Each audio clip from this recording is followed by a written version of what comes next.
வணக்கம், நீங்க கேட்டுட்டு இருக்கிறது திஸ் லைஃப் டிக்கெட் பாட்காஸ்ட். நான் உங்க விபி.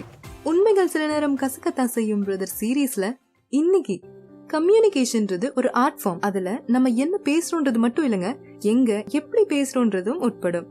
ஆனா இங்க நிறைய பேர் பேசுறதே இல்லையா? எப்போனா மத்தவங்களுடைய எண்ணங்கள், வார்த்தைகள் அல்லது செயல்கள் நமக்கு ஒத்து போலன்னு வச்சுக்கோங்க. நம்மளுடைய மனச அது கஷ்டப்படுத்துற மாதிரி இருந்துச்சுன்னா, அப்போ என்ன ஃபீல் பண்றோம்னு சொல்லாம ஆனஸ்டா நம்ம இமோஷன்ஸ் அவங்க கிட்ட வெளிப்படுத்தாம, முக்கியமா பேச வேண்டிய நேரங்கள்ல மௌனத்தை தான் பதிலா கொடுக்கறோம். இந்த மௌனம் பல நேரங்கள்ல நமக்கு எதிராக மாறிடுது. நான் இப்ப சொல்ல போற சினாரியோஸ நீங்க சொல்ற மாதிரி யோசிச்சு பாருங்க. 1, இது எனக்கு பிடிக்கல, திரும்ப இப்படி பண்ணாதீங்க, எனக்கு ஹர்ட் ஆகுதுன்னு சொல்றது. 2, sorry, I think you are mistaken, நான் சொன்ன விஷயத்தோட அர்த்தம் நீங்க புரிஞ்சுக்கிட்டது கிடையாதுன்னு சொல்றது.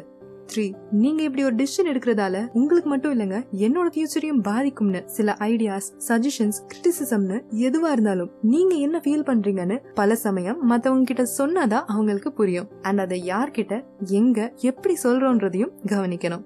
ஃபர்ஸ்ட், நம்ம ஒவ்வொருத்தருக்கும் ரைட்ஸ் அண்ட் பவுண்டரிஸ் இருக்கு இல்லையா? அண்ட் அதை ரெஸ்பெக்ட் பண்ணணும்னு நம்ம எல்லாருமே விருப்பப்படுறோம். நம்ம பவுண்டரிஸை செட் பண்ணி என்ன ஃபீல் பண்றீங்கன்னு வெளிப்படுத்துறதன் மூலமா உங்களை இமோஷனலி ஹர்ட் பண்ற விஷயங்கள் தொடராம இருக்க ட்ரை பண்ணலாம். எக்ஸாம்பிள், ஒரு குழந்தைக்கு முன்னாடி சண்டை போடக்கூடாதுன்னு நினைக்கிறீங்க, ஏன்னா சைக்கலாஜிக்கலி அது அந்த குழந்தைய அஃபெக்ட் பண்ணும். ஆனா கூட இருக்கிறவங்க உங்க குழந்தை முன்னாடியே நின்னு ஃபைட் பண்ணும்போது கொஞ்சம் பிரைவேட்டா போய் பேசலாமா ப்ளீஸ் அப்படின்னு நீங்க கேட்காம இருந்தா, உங்களை இன்அப்ரோப்ரியேட் வேர்ட்ஸ் யூஸ் பண்ணி யாராவது கூப்பிடும்போது ஜாலியா கலாய்க்க கூப்பிடுறதெல்லாம் தப்பில்லப்பா, பட் அது அவங்கள ஹர்ட் பண்ணுதா இல்லையான்றது தெரிஞ்சுக்கணும். சோ இனிமே அப்படி என்ன கூப்பிடாதீங்கன்னு நீங்க சொல்லாம இருந்தா, உங்க ஹாஸ்டல் ரூம்மேட் வாஷ்ரூம் ரொம்ப நேரம் யூஸ் பண்றதால நீங்க டைமுக்கு கிளம்ப முடியல, அப்போ எனக்கு டெய்லி இத்தனை மணிக்கு கிளம்பணும் ஆனா லேட் ஆகுது, ஒண்ணு நான் ஃபர்ஸ்ட் குளிக்க போறேன் அல்லது நம்ம எப்படி டைம் அட்ஜஸ்ட் பண்ணிக்கலாம்னு நீங்க கேட்காம இருந்தா, ஆபீஸ்ல நீங்க ஒர்க் பண்ண ப்ராஜெக்ட வேற ஒருத்தர் பண்ணதா மீட்டிங்ல சொல்லும் போது என்னடா போசுக்கு நீ இப்படி சொல்றான்னு யோசிப்போம். ஆனா அதே மீட்டிங்லயே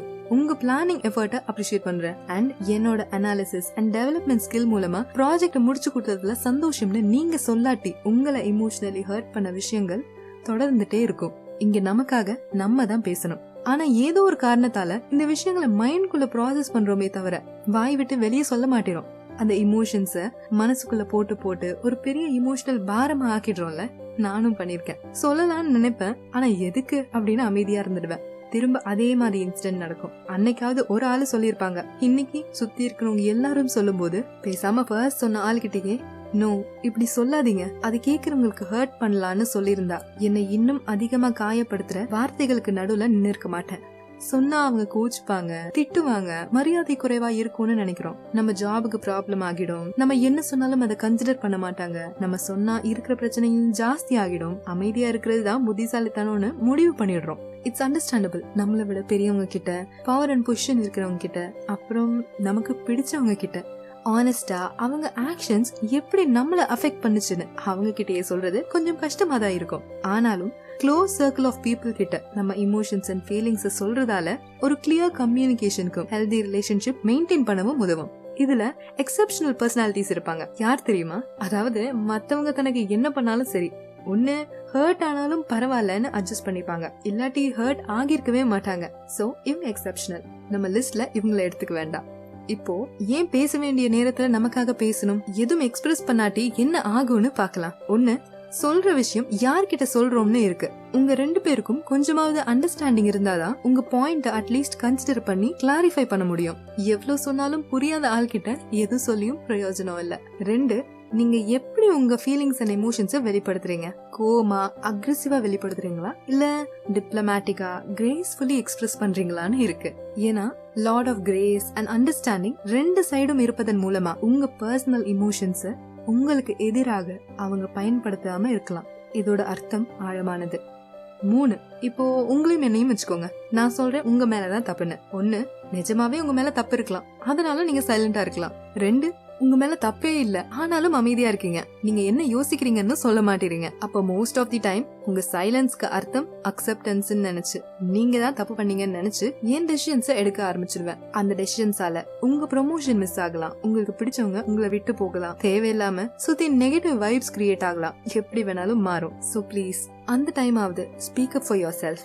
4 முக்கியமானது. ஒரு விஷயம் உங்களுக்கு ஹர்ட் பண்ணுச்சுன்னா அது அப்பவே முடிஞ்ச அளவு சொல்லிடணுங்க. அட்லீஸ்ட் அப்பவே கன்வே பண்றதன் மூலமா உங்க மனசுல அந்த பாரம் கேரி ஃபார்வர்ட் ஆகாம இருக்கலாம். பட் அதே ரொம்ப நாள் அல்லது மாசங்கள் வருஷங்களுக்கு அப்புறம் நீ அப்போ அப்படி பண்ணது எனக்கு பிடிக்கல, அதேதான் இப்ப வர பண்ணிட்டு இருக்கேன்னு திடீர்னு எக்ஸ்ப்ளோட் ஆகும்போது கரண்ட் சிச்சுவேஷன் மட்டும் இல்லங்க, மத்த மெமரிஸும் லோட் ஆகி இன்னும் பெருசா எக்ஸ்ப்ளோட் ஆக சான்ஸ் இருக்கு. இது நமக்கு இருக்கிற எந்த ரிலேஷன்ஷிப்பையும் பாதிக்கும். ஃபைனலி 2 எழுத்துல இது நடக்காம இருக்க தடுக்கலாம். நோ சொல்ல பழகுங்க. அண்டர்ஸ்டாண்டிங் இருக்கிற உங்க க்ளோஸ் ஆளுங்க கிட்ட தாராளமா உங்க ஃபீலிங்ஸை வெளிப்படுத்தலாம். எங்க எப்படி எக்ஸ்பிரஸ் பண்றீங்கன்றதும் முக்கியம். மத்தவங்களுடைய எண்ணங்கள், செயல்கள், வார்த்தைகள் உங்களோடதுக்கு மாறுபட்டு இருந்துச்சுன்னா, உங்களை ஹர்ட் பண்ணுச்சுன்னா please speak for your self. இந்த எபிசோட் பத்தி நீங்க என்ன நினைக்கிறீங்கன்னு கமெண்ட் செக்ஷன்ல எழுதுங்க. உங்களோட வாழ்க்கை அனுபவங்களை ஒரு எபிசோடா நான் சொல்லணும்னு நீங்க நினைச்சா ப்ளீஸ் ரைட் டு thislifeticket@gmail.com.